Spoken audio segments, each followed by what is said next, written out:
Next up is Kevin DiGuglielmo. He's a first-year graduate student in the Connell School of Nursing, training to become a psychiatric nurse practitioner. He received a BA in biology and environmental studies from Oberlin College. After putting his dream of organic farming on hold, he moved to Boston and became a mental health specialist at McLean Hospital. His professional interests now involve the management of chronic mental illness and mindfulness in palliative care.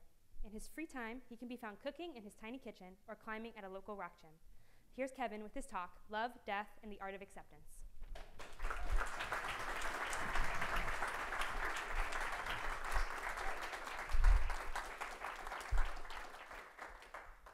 So my talk today is a story, and as a lot of you have probably guessed from the title, it is a story about death and dying and how we have to face these things. And for those of you who might feel uncomfortable with that, I want to let you know, fair enough, I can't blame you. But I also want you to know that it is just as much a story about love and meaning and how we really care for one another. And I hope that makes it worth it. So my story takes place last semester when I became a nursing student here at Boston College. And like all first-year nursing students, I was required to shadow a nurse who works out in the community. For a lot of my classmates, that meant going to elementary schools. A few of us worked at homeless shelters. But just luck of the draw, I was assigned to shadow a hospice nurse. Now, for those of you who don't know, hospice is end-of-life medical care. It's focused more on providing comfort than a cure. And the organization that I worked with, Good Shepherd Community Care, based here in Newton, they're just a little bit unique in that they really strive to make families able to take care of their patients at home. And the nurse who I worked with, this wonderful woman named Kathy, she would visit her patients several times a week depending on how sick they were. And while she would provide medical care to the patient, her main responsibility was really to work with the families, to answer any questions they might have and prepare them for the work that lay ahead. And now when I started my clinical, I didn't know that much about hospice. I knew that my patients would be dying, and I thought it was safe to assume that I would meet them on their deathbeds. As I quickly found out, however, that is such a narrow view of what hospice can really be. One of the first patients who I worked with was this woman named Betty, and coming into her apartment for the first time, I really would have thought they were having a party. There was half a dozen family members, and they were all running around, joking and laughing. And when I was introduced to Betty herself, her first words to me were, "Kevin, dying is wonderful." That's good, you can laugh. And she would tell me about how her daughters would now bring her ice cream to her bedside and taking her out to go get manicures. And really the sweetest part was that she'd recently reconnected with her high school boyfriend. This woman was 80 years old now and widowed. That's funny too, you can laugh.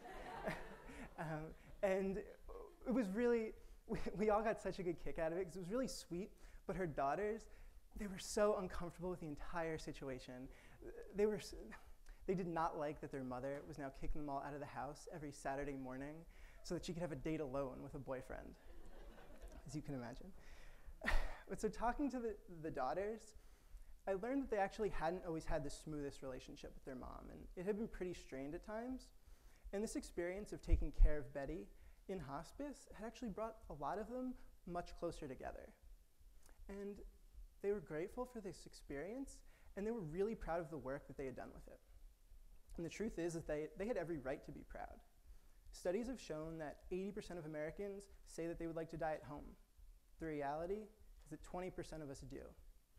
And the reasons for it can be a little bit complicated, but a lot of it just comes down to the fact that we don't plan ahead for the end of our lives. It makes us feel uncomfortable, and so we pretend that it's not going to happen to us. But with some hard work and some planning and some acceptance, Betty's daughters had really been able to provide her with the kind of experience that so many of us want, but so few of us get. And watching them, it really inspired me to think more about end-of-life care. Now, one of the other patients who sort of similarly inspired me was this man named Luke. And ironically enough, his first words to me were almost the exact opposite of Betty's. When I met him, he said, "Kevin, if you ever get there, dying this way is a bitch." Luke was an honest guy. And the truth is that I didn't quite know what to make of that at first. His demeanor was totally different than a lot of the other patients I worked with that semester. But as I got to know him, I found that he was just as open about his hopes and his fears, his acceptance of death, and his appreciation for having had a full life And as I learned a little bit more about his past, I found out that he'd been a professor when he was younger, and it seemed that he really took to having a nursing student one more time. Although, if I'm going to be honest, I think that he also just kind of enjoyed giving me a hard time when I would make a rookie mistake. There was once when it was pretty close to the end for him, and he was pretty sick at this point. And my nurse, Kathy, and I would come in to just check on how he was doing and moved his bedside table out of the way so that we could get a little bit closer. And afterwards, we went out into the hallway with his wife, and all of a sudden we hear him call out in this raspy voice he has and says, "Kevin, come in here." And I come running in thinking that something might be really wrong. And he pulls me in close and says, "I can't reach my table. The patient should always be able to reach his table." And I don't think there was anything on his table. That was not his point. Just as a nursing student, he thought that this is what I should really be focused on. So that was Luke. He was taken care of by his wonderful wife named Susan. And you could tell that she had really made it her job to provide him with the best care that she could.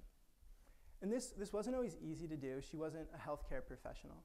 And each week we'd come back and she would just seem a little bit more run down and the bags would get a little bit bigger under her eyes. And the truth is that she knew that her husband was getting ready to leave her for the last time. In spite of that fact, or maybe because of it, she strove to make him as comfortable as he could be and to really show him all the love that she had for him, which I think is really sweet. But so why Betty and Luke? What made them stand out to me, and why am I talking about them today? I've thought about this a lot, and I think it comes down to two things. First, they could both ask for help. And I don't think it came naturally to either of them, but they could do it in their time of need. And that's hard for any of us to do because we don't want to become a burden on our friends or our family members. But from talking to Betty's daughters and Luke's wife, I got the exact opposite impression.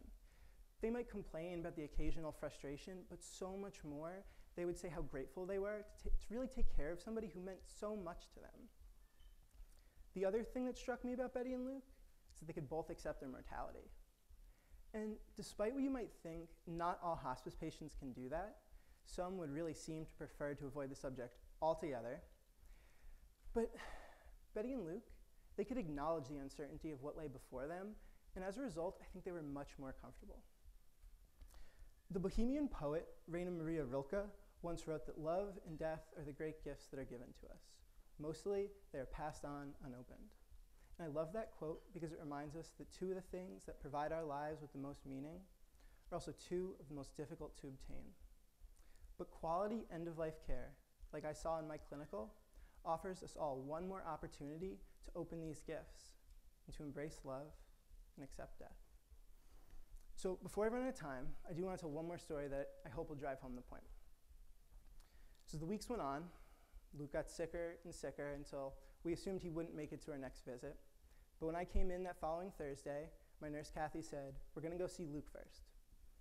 And when we got there, he was just as sick as we expected.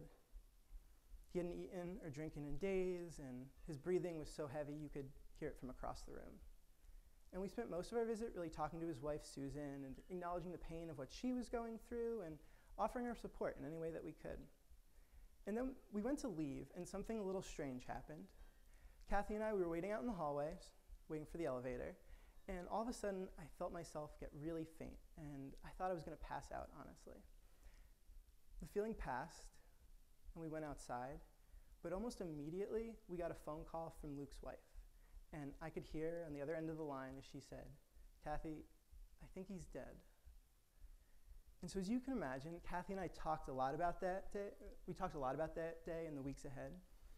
And it seemed to both of us that Luke had maybe hung on a little bit longer so that a nursing student could see what the end of hospice care really looks like.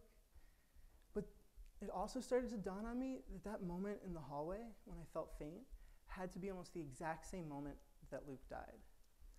And it's hard to know what to make of that fact. It could just be a coincidence. I was dehydrated, over-emotional. But it could also mean something more. Did I feel his spirit leaving us that day? And the truth is that I don't know, and at least personally, I find that the beauty of that moment really lies in its mystery. But what I do know is that I'm forever grateful for having had that experience. Love and death are the great gifts that are given to us.